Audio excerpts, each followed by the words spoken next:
ฮัลโหลสบายดีสบายดีตอนเช้าเด้อทุกคน มื้อนี้อีหล่ามานำเสนอเด้อ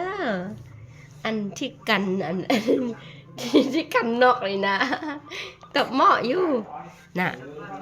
ลามาโฆษณาขายนี่หวะขายกันนอกนี่หวะเนี่ยโอ้กินอันเด้อนั่นน่ะ โฆษณาอันนี้เด้น่ะอันเอามักไม้ใส่ในนี่ละดูดโอ้เบิ่งกล่องได้แม่แม่ค้าน้อยน่ะเบิ่งกล่องได้พี่น่ะนี่ที่พี่น่ะ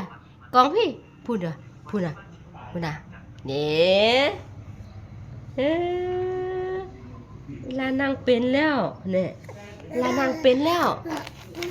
อ่าก็เป็นแล้วเอ๊ะตะเหมาะเป็นแล้วเฮ้ยว้ายแอกเอ๊ะเก่งแท้เอาเป็นแด้เนาะเดี๋ยวอีหลากะข้านเด้เนาะบุญหนึ่งเนาะเดือนหน้าอีหลากะข้านแล้วไอ้ฟ้าตีนนั่น ฟ้าตีนเปื่อนแท้ฟ้าตีนงามแท้เอาได้บ่เอาเอ้เก่งแท้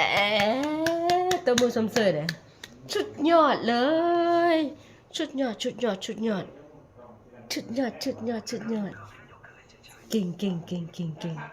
่ะเก่งแท้เอาลงมาก่อนพี่ล่ะ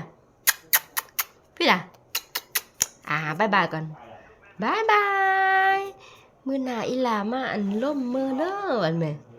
มื้อหน้าอีหลามาขายคือมื้อ มื้อหน้าอีหลามาโฆษณาขายอีกเด้อเนาะบ๊ายบายพี่น่ะบ๊ายบายจุ๊บลาเลย